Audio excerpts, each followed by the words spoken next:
All right, so thank you everyone for joining. We're going to go ahead and get started. So first of all, welcome to RedFern Digital's webinar about Douyin and how it is disrupting the EC landscape in China. So before we get started, a little bit about RedFern. We're a leading independent brand management agency that develops, manages, and distributes brands across the China mainland and Southeast Asia. Here is some of our work so far. And then here are brands that we're working with or have worked with before. So our speaker today is going to be Ryan Malloy, our CEO here at RedFern, and his expertise ranges across brands in FMCG, alcohol, mother and baby, food and beverage, health and wellness, covering market entry, branding, strategy, social media, and digital marketing and e-commerce. So you're in good hands. So just a little introduction to our webinar today. Here is our agenda. We're going to start off the webinar by giving some introduction into China's e-commerce landscape, just to give a context into what's happening right now in China. And then we're going to go into an introduction into Douyin and comparisons between Douyin and social media in China versus e-commerce in China, just to once again establish that context. And then we're going to compare social commerce versus traditional commerce, and then give some more details into the features that Douyin offers. So ads that you can run on the platform, ways to incentivize sales. And then the second half of the webinar is all going to be about live streaming on Douyin. And we're going to talk about brand live streaming versus KOL live streaming, and then how to drive sales on Douyin. And then at the end, we're going to wrap back around and then discuss a little bit about Alibaba and JD and how they are currently structured in the China EC landscape, and then go into key takeaways and the case study NOVOR. So I'm going to turn it over to Ryan right now and let him get started. Here you go, Ryan. You can now share your screen. Sorry, 1 second. Okay, so thanks everyone. Can you see it okay, Sandra? Yes, it looks good. Great. So thanks everyone. There's quite a lot to get through today. Obviously, Douyin is going to be the topic. For some of the people that have seen our previous webinars on Douyin, today will be a little bit more interesting because we're going to look much more closely into the EC side. And also, I think the big question that all brands have is around the actual strategy behind Douyin, and the importance of how to break that success. There's lots of noise of how well brands have done, but there's also a lot of investment that's not worked out. So it's basically how to navigate and best spend your investment on the platform. So very quickly, some different backgrounds for newcomers to the Chinese market. So obviously the penetration rate of online shopping in China is continuing to grow. We now are at around nearly 30%. I believe 30% have now been surpassed for e-commerce share of total retail, which is the largest in the world. It's expected for total retail for China to hit 40% in the next 2 years. For some categories, we've already seen it surpass 50%. So it is definitely a market for any brand that is suited for e-commerce that you can't forget. And in terms of GMV across the online marketplaces, we continue to see growth. Slight slow in recent years, but nevertheless, it's still growing at a very fast rate. And then social commerce. So social commerce is something that we've continued to witness in terms of the percentage of growth for brands has changed a lot. So basically, before it was through traditional e-commerce such as Tmall and JD. We're now seeing that social commerce platforms such as Douyin in particular, Kuaishou, are taking a much larger percentage of the e-commerce ecosystem. So that's something as well that why Douyin is so important and why we'll touch on it today. Sorry, I've just seen some participants are raising their hand, Sandra. I'm not sure if there's an issue with hearing me. I think that was just from the beginning when. Okay, brilliant. Okay, so in terms of an introduction to Douyin, so Douyin is a short video and live streaming social commerce platform and has been making waves as it established itself as a leader in e-commerce live streaming. So content on the platform is really about live streaming e-commerce videos and brand account. So in terms of the active users, there were over 730 million on the platform. In terms of Douyin growth stats from 2022, this is where it gets really impressive. So in terms of year-on-year growth in GMV, 161% in terms of GMV from short video, In terms of year-on-year growth in GMV from the Douyin Mall, 434%, 124% growth in GMV from live streams, and 428% growth in GMV from the Douyin stores. So as you can see, the Douyin store as a channel has continued to grow. And with growth rates like this, the likes of Tmall and JD are really struggling to keep up. And what's interesting here when you look at these stats is that Douyin short video has started increasingly to take more share of the amount of sales, whereas live stream completely dominated. That being said, live streaming is the majority of the sales generated go through live streaming. However, Douyin short video has proven that it can also start to drive sales if used correctly, which we'll touch on in a moment. And so if we look at the two options, really, you've got own videos in terms of what you can create, put through your official account, and then you have live streams. So these are the two major elements. And then outside of these, there's a third one, which will be KOLs and paid media. We won't touch too much on KOLs today, just because there's a lot of hype around this type of KOL short video anyway. And from a sales perspective, it's actually the owned media videos, the digital ads, the utilization of Yuntu data and live streaming that contributes most to sales. So if we look at owned videos, there's a number of different things that brands need to take into consideration. Douyin as a platform does have a large amount of time and investment needed for the platform. And that's just really due to the content format. It's obviously very much focused around production, video. In terms of trying to build content, it has to be very visually and engaging. There's a lot of production, so it's not necessarily just one-off videos. For most brands, when looking at creating own media, we suggest that they have a bit of a ratio where they'd have 4 to 5 high quality, good videos that they can utilize through ads on Douyin per month as a brand level. And then basically every day they can take clips from live streams, they can have smaller, more personal videos, KOC videos, and they can do that at a high volume. So we're talking 7, 8, 9, 10 videos per day. The reason why is it's very algorithm based. So it might be sometimes that even the better videos don't necessarily take off. It can just be luck of the chance around different types of keywords used and also the content on that day and how people react to it. So you'll see when you look at different Douyin's accounts that there will be that mixture. That is something that is very key to the platform itself. So live streaming is the main element for driving sales. Obviously, everything you're doing in Douyin, you need to have a Douyin store. You want to link it within platform. You don't want to be linking to the likes of Tmall and JD. It will lower traffic and lower sales conversion. So live streaming does have that direct to the Douyin store. You need to have over 1,000 followers in your own official account in order to unlock live streaming, which is another reason why own media is important. That being said, cost per follower on Douyin is relatively low. So that can be done usually around 6 to 7 videos. Once that's been opened, then you can unlock the power of live streaming. And then live streaming breaks into 2 options. You have dedicated live streaming hosts and salespeople, and then you also have the KOL live streamers that you can work with. And we'll look at the advantages and disadvantages a touch later.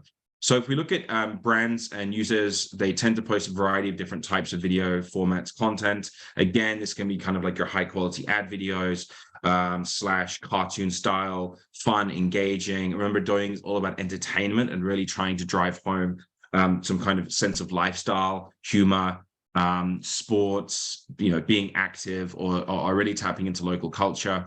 Then you've got things like Q&As, interviews, and then also, as I mentioned before, you can take clips from different live streams that basically will help to sell and push product. Anything. There's really the main thing for Douyin is variety, volume, and a level of high quality that you can then later use for ads, which I'll touch on in a moment. So if we look at the demographics and positioning, Douyin, interestingly, out of all of the platforms, is actually slightly male skewed, which is something that is interesting compared to a lot of other platforms. If you look at Little Red Book, obviously they're about 30% male, 70% female. The majority of other platforms have either a slight female skew or they're around 50-50. So yeah, that's one difference for Douyin. We also find that age distribution is definitely younger. So yeah, 1/3 of Douyin users in November of 2022 were under the age of 25. So in terms of for brands now, and I've mentioned this in other webinars, talking to Gen Z is really the priority for any brand in this market. And if they're not doing it now, they're going to have problems in 3, 4, 5 years down the road, when then Gen Z buyers become your 35 to 45-year-old age group. For some brands that have really got ahead, especially local Chinese brands, they're very much heavily focused on Gen Z and are actually already reaping the profits from that. So that makes Douyin even more important. One thing you won't see here, which always hides in the data, is the silver generation. So the kind of 50 to 60-year-old plus actually accounts for quite a large proportion of that 45 years old and over. So we've had a lot of successful cases in targeting the silver generation through Douyin. So I think that could be due to people that retired have more time on their hands and then watch more Douyin videos in an evening, but it is something to take in consideration compared to other platforms. Like Little Red Book is also predominantly young, but it will go up to about the age of, say, 40, 45, and it drops off like a lot. So it's important for brands to also take that note into consideration. The one thing as well that brands often make a mistake of is just opening up a Douyin store and then and live streaming and then asking why they're not being bought.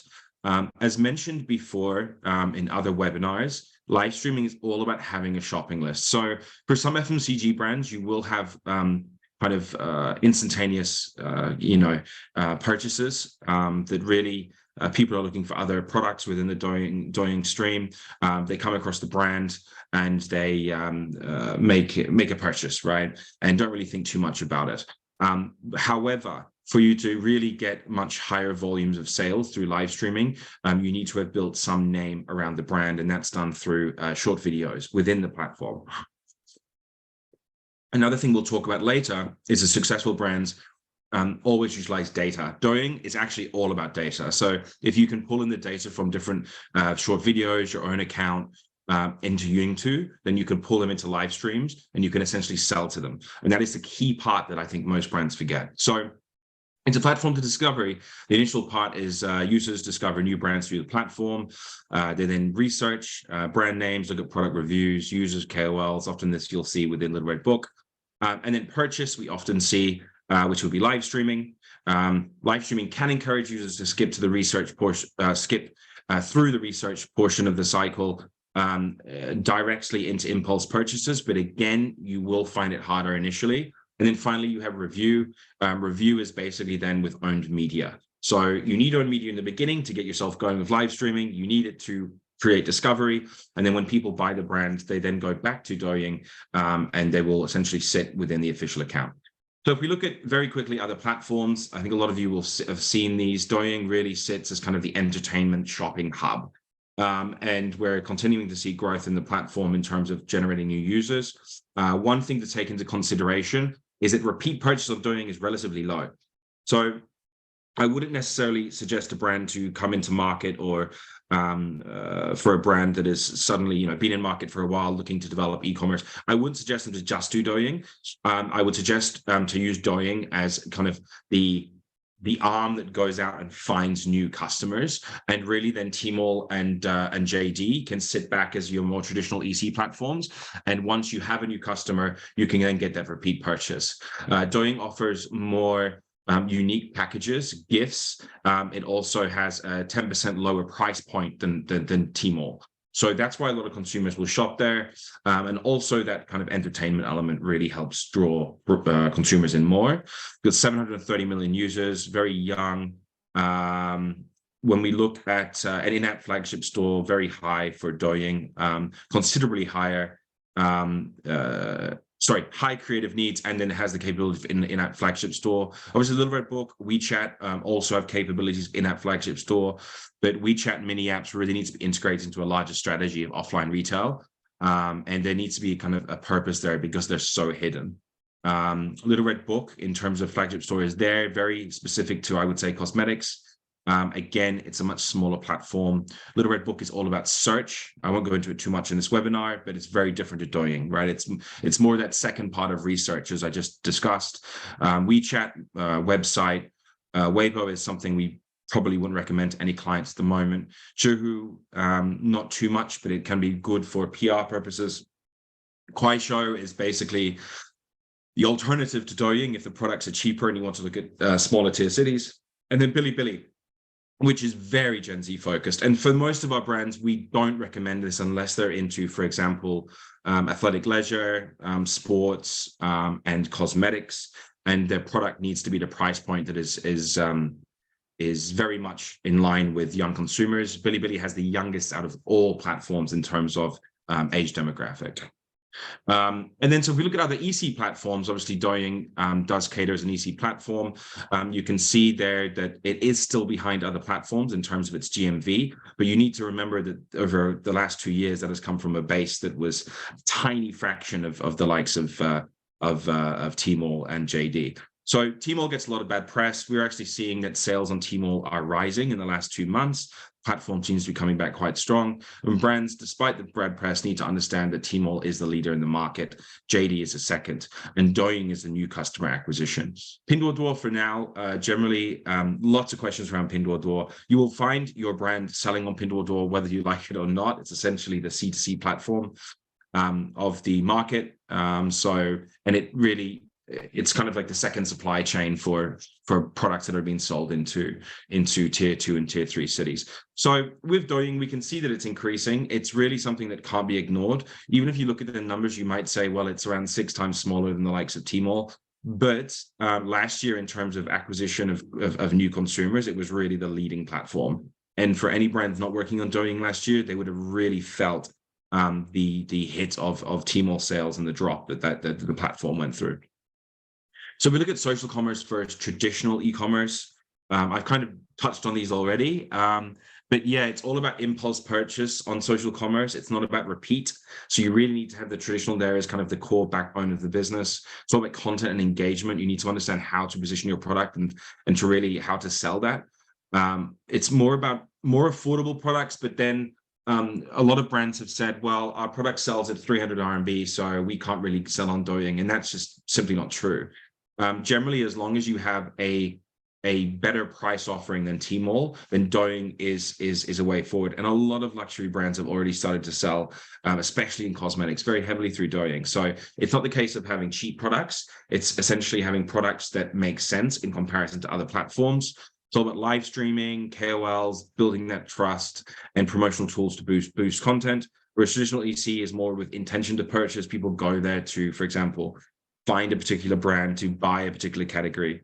There's a lot more trust in the platform, and it's all really based on in-app marketing. Whereas in Douyin is actually harder, you could say, than Tmall, because there's different varieties of content that you can utilize, and you can't really just do one. Whereas in Tmall, although they have SEO and Diamond Booth and different type Taobao, different types of sales, it's all within the platform. It's a little bit more straightforward for any TP or brand to get their head around.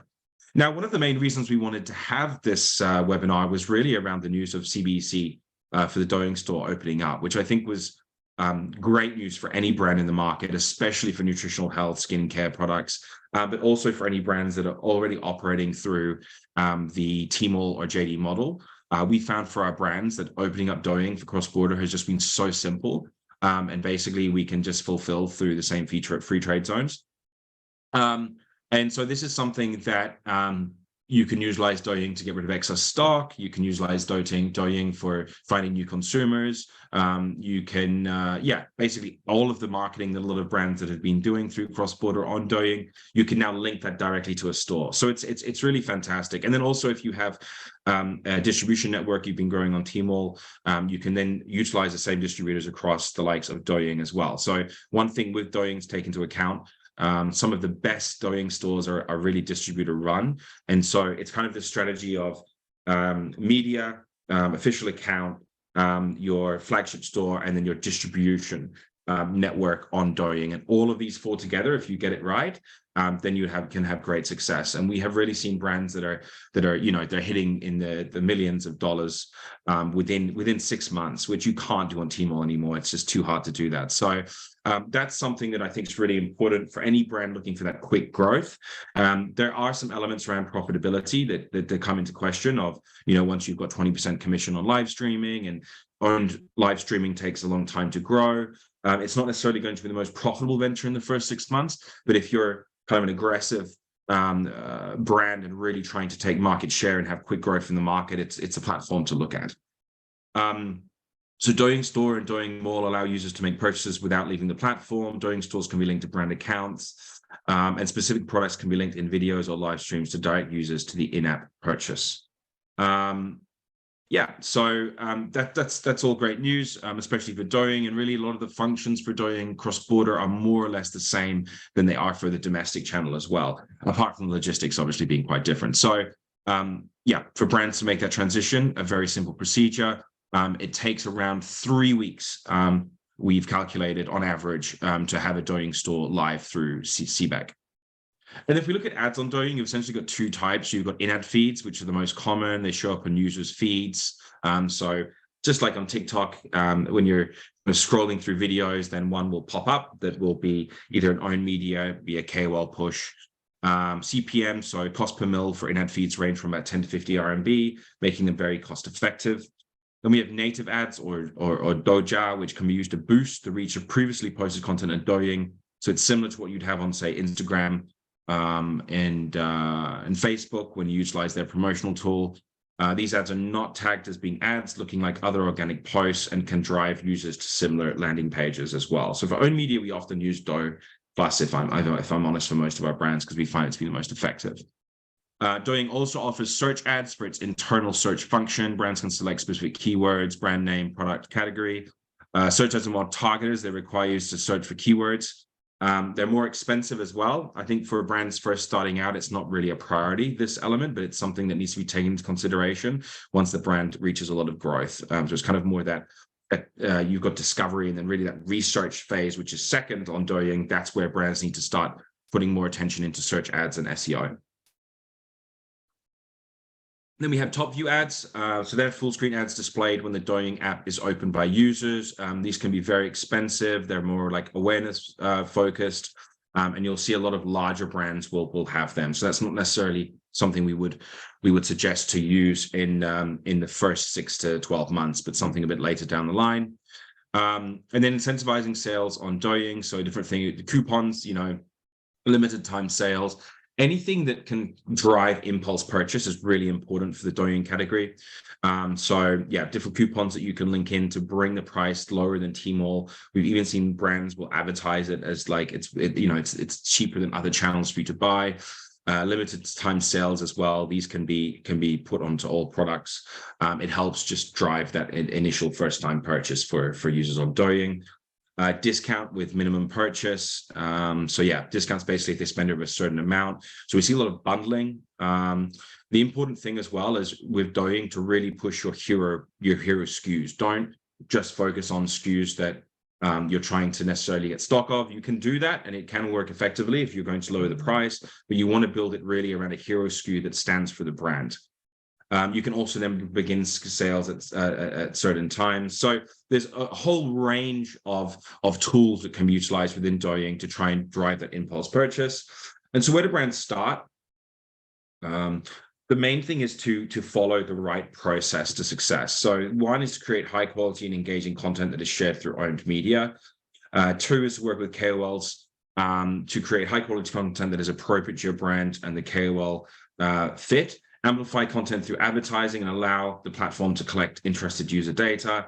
4, accumulate crowd data and capture within the Douyin Yuntu, the data bank. And then 5, utilize data and on Qianchuan and live streaming to exponentially increase conversion. So really it's about creating awareness, working with KOLs, KOCs to build that support around the brand, recommendation. Third is that amplification using advertising. Then fourth is capturing that within Yuntu. And then fourth is then utilizing this for live streaming. So that's the important thing that a lot of brands miss, is that growth. And that can really within 6 months allow brands, you can kind of rinse and repeat, go through that cycle and bring it back up. So accessing Yuntu. So for a brand to start, these are lots of different ways in terms of awareness or appeal that people can fall into your data bank. So once someone's in the data bank, you can then essentially utilize the data to bring them into live streams. And this is really important, right? So I'm not going to read all of these. I can send this through later to interested parties. But these are all the different ways that essentially a brand can add a particular person into their data bank to then later be able to link them to live streaming. And it consists of things like advertising exposure, if they entered a previous live stream, if they watched any of the short videos on the official account. That's why the official account short videos can be so useful. If they took part in any of your brand challenges, obviously brand challenges is a big part of what happens on Douyin. Yeah, and then kind of depending on awareness, appeal, and ask, they have different types of levels of exposure. And so depending on the strategy that you're going to have in place, it is essentially who are you trying to find, or what level are you at, and then how do you add them into your data bank so that you can then turn to action and then advocacy, right? So in terms of action, the actions you want the customer to take is the purchase, consume, use, and contact after sales, service after purchase. And then advocate is basically then how do you bring that person back into repeat purchases? How do you bring them back into following your official account, building your fans, and become an advocate for the brand itself? So that's a really important part of what needs to be done in Douyin. And I think it's often lost for brands when they're trying to build Douyin. Either they'll focus way too much on the awareness and not dragging that awareness through into the sales, or they go directly through to the sales. And that can often mean that the ROI isn't as good as what your competitors are doing. So again, very quickly, if we look at the live streaming element, so the growth of live streaming e-commerce in China, again, the numbers say pretty much everything. I've always been a little bit pessimistic around live streaming in China. And since back in 2020, I was saying I'm not sure how long it'll be around. Turns out I was very wrong. Actually, live streaming continues to grow. And we've seen a lot of changes in live streaming. We've seen, for example, for a period of time, the top 3 live streamers took nearly all of the sales on Tmall. We've then seen Tmall live streaming destabilize and become smaller. And the rise of Douyin live streaming, we've then seen a whole variety of things happen. We've seen small live streamers begin to get power back. So it's a much more spread, even game on Douyin. We've also seen the growth of owned media live streaming as well. And there are also some larger live streamers that still hold a presence. So Douyin is a little bit different. You still have really the 3 options in terms of how you can drive sales through live streaming. So what types of live streamers do Chinese consumers watch? You got entertainment, daily life, sports, e-commerce, news, and education. So entertainment, again, is something that's really important. How can you drive that into the stream that you have? So Douyin's e-commerce GMV reached $800 billion in 2021. It's continued to grow to 1.5 trillion. Douyin has attracted many KOLs, brands, and professional organizations to its live streaming ecosystem through its traffic advantage. So in terms of the differences between Tmall, Taobao, and Douyin, you can see the total GMV, it ranked in first place in 2022 for the Double 11 sales overview. The number of live streaming studios with GMV over 1 billion was 20. The growth of average sales was 156%. Product exposure on Douyin Mall, 78.6 billion. Number of single products with GMV over 1 million was 531. So yeah, total GMV ranked second place for Tmall. Number of live streaming studios with GMV over 1 billion CNY was 62, so more than Douyin. But you can see the kind of the catch up there. It also shows that, as I mentioned before, and it is less, how can you say, focused on 3 to 4 brands or streamers, and it's much more equal play within the Douyin community. So Douyin and live streaming. So this is kind of the main discussion that brands need to really focus on as well, is short versus longer term. If you look at brands, there's a number that come to head. I know in infant nutrition, for example, Little Freddy has done a good example of this. I've seen a number of brands in chocolate. I've seen a lot of brands in cosmetics do very good at this, where they have invested heavily in brand live streaming, which is your own streaming team, over a period of time, right? And so some of them, they've been doing this since 2020. And in most cases, their brand live streaming now accounts for around 60 to 70% of their sales. Hundreds of millions of RMB per month. And the great thing about this is that they essentially own their own costs, the P&L, it really supports. That being said, it's not as simple as finding 8 people to do live streaming 24 hours a day. It's more a case of building up that team. And interestingly, a brand had mentioned to me the other day that the concern around this also comes from what happens if one of them live streamers that you've hired leaves because they'd have built up that kind of fan base. So that's another thing to take into consideration. But I guess always pushing resources into it is very important as well. So as one of the largest live stream platforms in China, over 85% of users on Douyin watch live broadcasts. So if we look at brand live streaming, so your own account, live streamers are the brand's own employees as they have better understanding of the product. You've got lower labor costs and more flexibility. Users are more accurate because they are fans of the brand or have been attracted to the ads, discounts, or coupons. So they really are your fan. They're coming there to actually buy the product. Most of the users who enter the brand live streams are potential customers who are willing to purchase the products. It's all about building up trust and brand reputation, but you need to build up the follower base from scratch. So it starts in the beginning to be an unprofitable venture that can become very profitable with success. With KOL live streamers, you basically build off their traffic. KOLs do not have a product knowledge at a high level. They lean on your information that you need to provide to them. It is not 24 hours a day. They have sessions between 1 and 4 hours. Recent traffic has been more so driven to top KOLs. That's leading to higher investments in KOL selections. It's become quite expensive. I think that's something that brands need to take into consideration. And also based on the algorithm, it can be at times temperamental in terms of ROI. So that's something where we've started locking in ROIs with KOLs, asking for data, being able to support and grow the amount of people that enter the stream is really important. And also remember, on the first 3 or 4 times you work with a live streamer on the KOL side, it might not be successful, but for the ones that do work, make sure that you go back and look to have further collaborations. And the other thing that's also concerning about KOL live streamers, what we find with KOL live streamers is often the fans will follow the live streamer. So they're really going there for a recommendation, but they might not repeat purchase unless they really like the product. So that's something as well that brands need to take into consideration. You can see here, this was significantly different only a year or 2 ago. By February 2022, 50% of total Douyin sales from the top 500 brands came from own official live streaming. And that really shows the power of what I mentioned before, investing in your own live streams and building it out.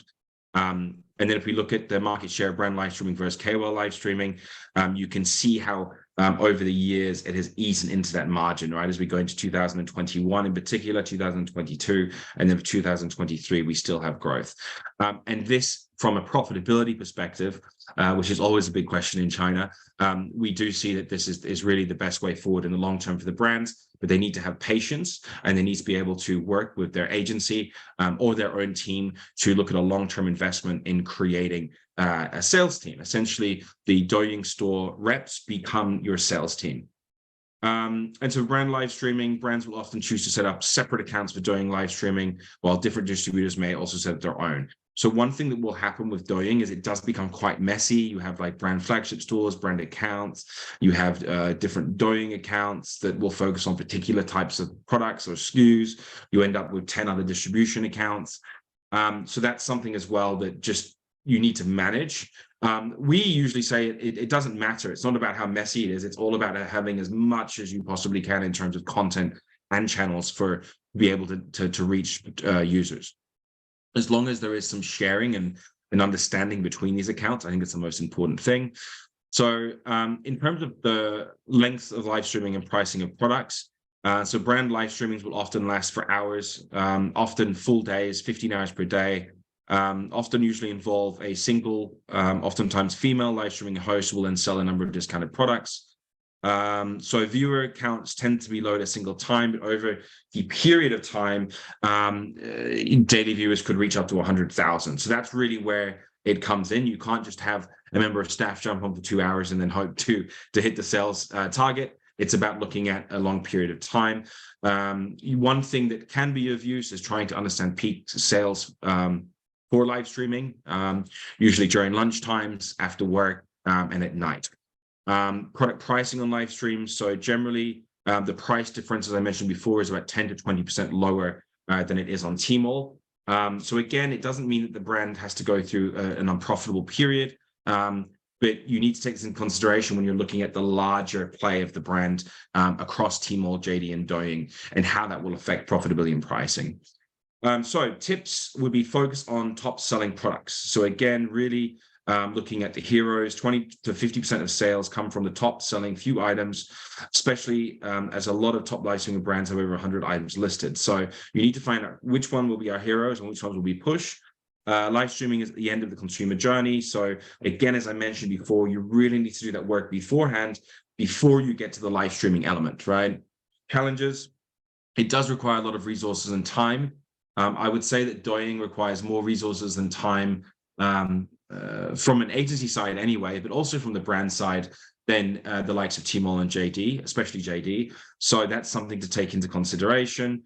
And traffic is condensed around top brands as well. So that's something where you can start out with quite low ROIs, but you really need to build it in. The good the positive side to this is out of the brands that we've worked with, nearly, I'd say around 8 and 10 have been operating on Douyin for over a year. And essentially of that, a further 8 and 10 around would say that they're having positive growth and success on the Douyin platform. So I think, although there are challenges there, it's just making sure that you get it right and look at it as a year plan, not 3 months, let's try and then walk away. But as we've seen with our brands, basically the ROI starts out low and it does increase throughout the year. So driving sales on Douyin, so driving sales to Douyin store versus driving sales to traditional EC channels. The second one, do not drive sales to EC channels through Douyin. It doesn't work. Your traffic will be lowered by the platform. You can't link live streams to Tmall and JD. There are ways around it, but it doesn't work. So if you're going to invest in Douyin, you need a Douyin store and you need all of your sales and all of your marketing to happen within that ecosystem. And I think that's pivotal for brands to take into consideration. And so how about Alibaba and JD? So despite being still ahead, we've seen decelerated growth, but there are obviously advantages when it comes to intentional purchases, repeat purchases. And so Douyin remains like this entertainment hub of growing your new customer base, whereas with the other platforms, it's more about that kind of constant 30-40% year-on-year growth and just really trying to build in a brand and profitability. And still the most search, for example, if a consumer comes across a brand on Little Red Book or a friend tells them about it, they will still go through Tmall and JD. They won't search through Douyin. Douyin is all about catching attention and bringing in new customers, which for a lot of brands is what they really have needed in the last 12 months. So both have their merits, and together they can really help a brand grow in e-commerce. So some of the key takeaways. So obviously the CBEC channel opening is huge news, especially for some categories. For brands that have an in-market presence but want to, for example, try selling new products out with consumers through Douyin. Again, another great way to try that marketing and to help with MPD, to help with trying to understand your kind of your product strategy. High quality content is important, and that's something in terms of you need both volume and value. 4 to 5 posts on value, and then you need a lot of small clips on volume to really work with the algorithm. You need to follow trends, how you can generate more interest and engagement, find the right KOLs. Again, so Xingtu, and then you have different types of data platforms within Douyin. They're incredible. They'll tell you all of your competitors, how much they sold, with which KOL, at what time. And so, yeah, it's really important to test and learn with KOLs that you do live streaming with that works well. Go back, make sure you work with them. You need to use promotional tools and ads. So that's how you capture consumers. You bring them into your cloud, and then you can bring them further on into live streaming. And then finally is about analyzing, optimization, rinse and repeat. And that's really the success to Douyin. If you just try to do one of them things, it won't succeed. So it's really all or nothing, and it does take a lot of time and investment. So we pulled out a case study here of NOVOR, which is a chocolate brand. Excuse my pronunciation. I'm not 100% sure how it's pronounced, but NOVOR, I believe, is right. And so they're all about kind of chocolate R&D, production and sales, committed to providing young users with chocolates that have less sugar, less fat, are high quality, affordable, and trans fatty acid free to meet Chinese tastes. They deployed its Douyin strategy early on, and during the non-year end peak sales season, the brand adopted a Douyin KOL marketing strategy of working with low-cost KOLs, which, although some of the things we mentioned before, we have always found works the best, just due to the unpredictability of the algorithm. You're better putting, in my opinion, not all your eggs in one basket, especially when you're starting out and working with lots of small KOCs. How big is a KOC? I mean, 2,000-3,000 RMB a month. A medium-sized KOL is 100,000 RMB a month. So for us, when we work with brands on ROI on the EC side, for 100,000 RMB KOL to not work out is just not something that we can work with. We really need to be, we worked with a 2,000 RMB KOL, didn't work out, but then the next one did. And so by the end of the peak season in 2020, sales were mainly contributed by top middle-sized KOLs, who accounted for more than 9% of the sales. Until the end of 2021, top and middle-sized KOLs contributed more than 70% of the sales. Sales from smaller KOLs slipped to less than 30%. The main component of the brand's sales composition were contributed by the brand's live streaming in 2022, with the sales exceeding in ratio. So you can see how the brand has gone from essentially working with larger KOLs to smaller KOLs and then back again, depending on what they're trying to look at. Starting out, as I mentioned, I would start with smaller, and then you can upgrade, and you can build in also guaranteed sales with larger KOLs. They are willing to do so. So if we look at 2022, December and January, this is basically KOL live streaming and brand live streaming on Douyin. So we can see short video sales versus live streaming sales. And yeah, so I think from this data, what's really interesting is how short videos are pushed a lot in kind of earlier periods. And you can see how utilizing our strategy we had before, they kind of build up a lot of the momentum. They'll drive the sales initially. And then as we go into a key sales period, they then will bring in live streaming, right? So you can see here as they moved into January, end of December, January. So it's big period for chocolate. They then changed to heavily promoting live streaming for CNY and coming out of Christmas. So, but mostly, yeah, that would be pre-heat CNY. So KOL live streaming takes up 62% of the market share. During CNY, sales from KOL live streaming increased by 258% and reached a peak on January 3rd. On that day, sales from the popular Chinese KOL live streamer Xiaoyang Ge reached more than 3 million RMB. So during CNY, NOVOR proactively posted short videos of product seeding. And so I think, again, it's building that video seeding and then bringing it through onto live streaming. Yeah, the frequency of live streaming followed and began to convert that traffic they had initially built into sales. So that connection is really important. And then also in terms of when we look at the brand search and content keywords, the relevance of NOVOR and truffle chocolates is the highest both for brand content seeding and consumer searches. So trying to have association and building that hero is where it becomes really important. So basically what NOVOR have done have kind of created that association between their brand and the truffle chocolate category. And that's something as well where you try to really build through that content. In addition, the content keywords for NOVOR are not limited to the single keyword from seeding, but then they'll also pull in different things such as truffle chocolate or low sugar or Christmas gift, and then drive this around particular campaign keywords that will then later support the brand when they're pulling in all this data, segmenting into, and then leading it through to live streaming. Here as well, you can see like the different gifts bundles that they had. As I mentioned before, having specialized products for Douyin is also really important. So you see the CNY gift box, the NOVOR golden truffle chocolate, 4 flavors, and then they have smaller variations as well. So 100 pieces, and then they have different gift boxes and variations as well. And this was the top 3 sales.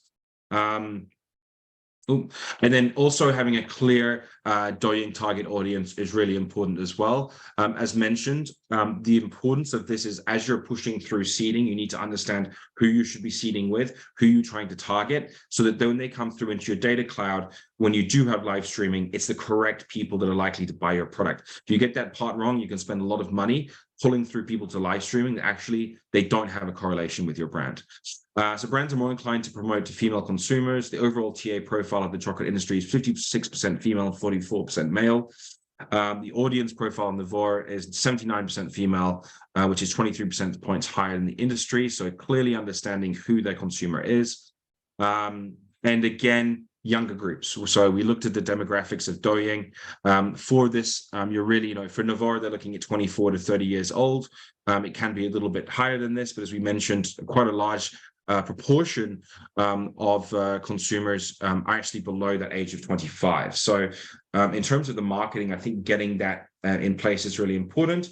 And on top of then understanding who the TA is, it's really important to understand the interests of the consumer. Now, this is important for when you do KOL matching. So different KOLs will focus on certain things, might be on fashion, food, testing, life, mother and baby, right? So you can see here the breakdown for the likes of NOVOR.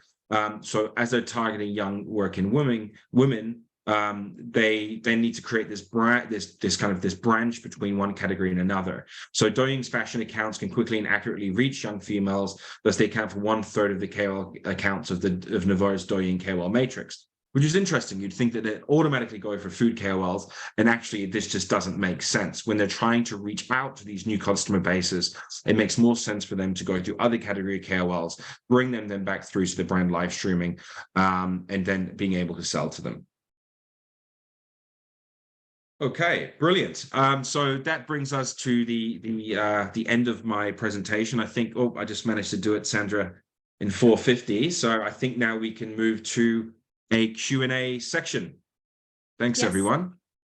Yeah, thank you, Ryan, for your very informative webinar. So we're going to jump right ahead into our Q&A. We did have a couple of questions come through. Feel free to add in questions now if anything came up during the webinar. So the first question was, how does social commerce on Douyin compare to social commerce on Little Red Book?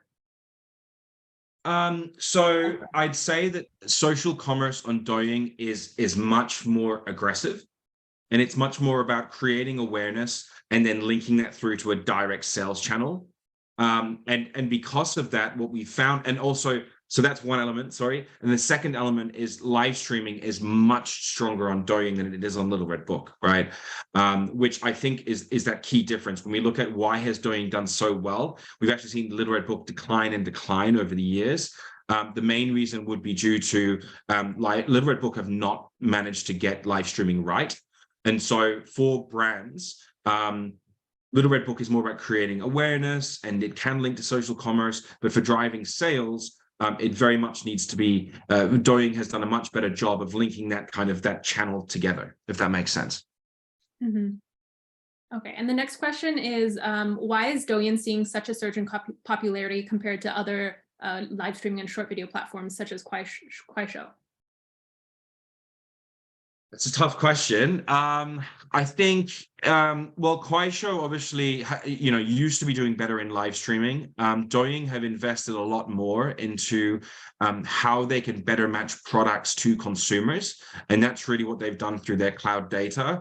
Kuaishou very much have relied over the years on cheaper products directly through live streaming, where you don't need that brand growth. You don't need that kind of understanding and awareness element. And so in the longer term, it's meant that people will end up in streams with things that don't necessarily work for them. It also quite sure then limits a lot of brands from wanting to sell through there because of the margins. So you get a lot of kind of excess product. It's almost acting like the Pinduoduo of Douyin, right? Like it'll take a lot of products that essentially people are trying to get rid of excess inventory.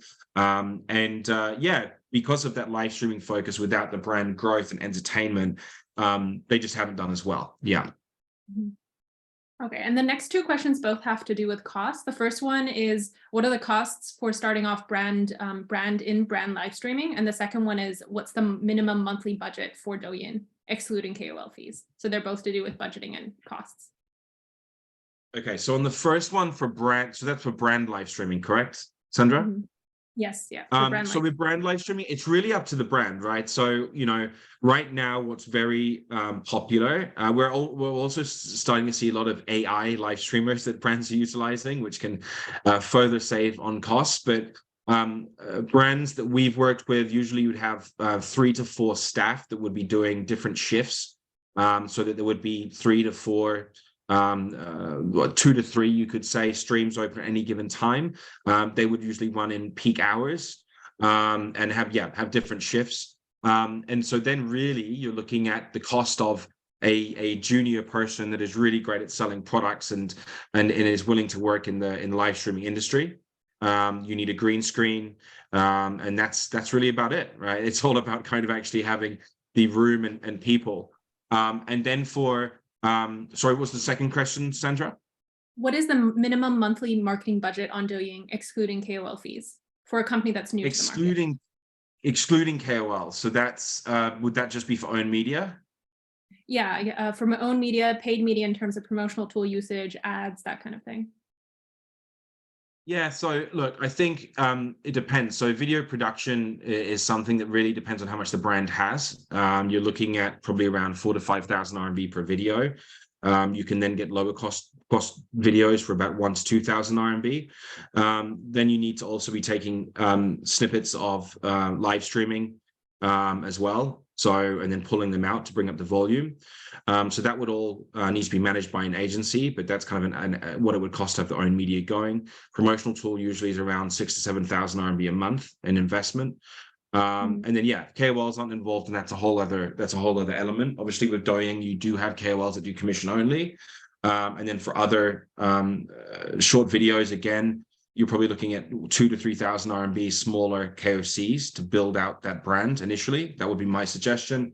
And then for live streamers, it really varies. You need to use Xingtu, the back end, to look at competitors and who they've worked with, and you can make, based on themselves, a good you can have a good understanding of what that looks like. Most agencies take like a fee of around 10% on live streaming spend, but that's generally how it works. Okay, thank you. And the next question is, do some brands adopt regional strategies, and is it possible to target regionally on Douyin? An example they gave is different apparel may skew regionally, or chocolates may have different sales seasons by region. Yeah, I mean, it's hard to start limiting regions in China. It's always a bit of a problem, but you can definitely target regions, right? So as I mentioned before, the first part of really growing the brand data is all about the KOLs, KOCs you work with the ads you use. All of this can be done with specific regional focuses. It's not going to be a perfect science, but definitely, for example, if you wanted to focus on North China for a certain period, you can definitely use them targets in the beginning, so that when you go to the live streaming phase, you can find live streamers that have, consumers that are more based in the north of China. And then you can utilize the data from Yuan2 to then pull in all of the data that you had previously that would also then be focused on North China, which would definitely skew brand towards that. That can definitely be done. For all ads, you can look at kind of locational tagging on Douyin. Okay, thank you. And the next question is, would you say that companies are already investing or building their own teams to promote products via live streaming on Douyin or other platforms? So are they moving away from KOLs entirely? I would say on Douyin, definitely yes. As we saw, it's around 50-50 right now. You can see how it's cutting more and more in over the years. That owned media live streaming is becoming much more predominant than KOLs. I think a lot of brands have kind of seen what happened with Tmall, kind of the growth and the fall of the large live streamers, and live streaming in general is not as good as it used to be. So it's become a way for brands to talk directly to consumers. One of the things that I think has become harder for brands, especially in retail and offline, is having that discussion with your consumers of, why do you buy our coffee machines, right? And so trying to deliver the brand strength, the brand values on a retail level has become so hard and so limiting that it's a good way for brands to actually essentially have their own sales team and to sell through their own store. And so I think investing in it is definitely important for all brands to consider. And whether you work with an agency to do that or do that in-house, that really comes down to what makes more sense in the numbers, I think. Agencies will have teams in place. You can basically then you buy the space, the timing. It's not your own, you're renting it, but essentially it's you can put in quite strong agreements. With your own, you just need to have the space. You need to be able to have a good HR team to bring in plenty of new streamers when needed and expand that team. I think that's I'd probably go with in-house within the company, but that can often be quite hard. And it also does carry more risk. So again, it's really up to the brand and their aspiration. Okay, I think we have time for one more question. So the question is, if you had to pick one of the ecosystems, and I think what the question means by this is one of the platforms to focus on due to cost and resourcing for a new brand that's coming into the market, which one would you pick between LRB, between Douyin, WeChat, and you mentioned some other ones? So e-commerce Tmall, as I mentioned, despite the bad press, it is longer term the better platform. It's not going away. In terms of depending on product category, probably Little Red Book for media. I think them two play very well. We've had a lot of successful brands that we've just focused on them too. WeChat's very close. It's more about offline. Weibo, I wouldn't look at all. If you're going to do Douyin e-commerce, then you need to have Douyin media. So that's kind of they both go together. If you're just going to have a Douyin store, you only need to do Douyin. With Tmall, you would need some media support. And for most categories, the Red Book does that very well. Yeah, so that's really the suggestion that we would go with. And it's been the same for the last 6 to 8 months. Douyin is really the add-on after Tmall for us. That's what we're seeing for our brands. And it's relatively, the Douyin store to have set up and to do some testing is relatively inexpensive, right? They don't have huge upfront fees. They have a large deposit, but yeah, in terms of upfront fees for a lot of the CBEC categories, it's zero. It's really a deposit around 100,000 RMB, depending on category. And then from there, you can do test and learning with different live streamers. This is something we've also suggested to some brands where you don't need to put in 1 million RMB on Douyin. It can be something where you can test, learn, and grow and have a look over a period of 6 months. Okay, thank you. We actually did have 1 or 2 questions that we didn't get to, but we'll send out an email and answer it after the webinar. And for anyone who has any other questions, Ryan's contact details is on the screen right now, so please feel free to reach out and ask any questions. So just 2 other items before we sign off entirely. So our Red edition, which is RedFern Digital's magazine of the China and Southeast Asia digital and e-commerce landscape, is about to come out. So feel free to, we'll have a survey that pops up automatically after I end this webinar, and then you can sign up to receive the Red edition if you're interested. And then also just in regard to that survey, it's really helpful for us to get some feedback in terms of these webinars. So please do answer that and fill it out. And it just takes like less than 30 seconds. And then the last thing is our next webinar is scheduled for Tuesday, 25th of April, 2023. And it's going to cover Little Red Book and how it fits into the social commerce system in China. So we covered it a little bit today, but mostly we focused on Douyin. And so the next webinar, we will be focusing purely on Little Red Book. So thank you so much, Ryan, for the webinar, and thank you for asking your questions. Thanks, and Sandra. then to all our participants, thank you for attending, and I hope to see you next time. Thanks, everyone. Thanks.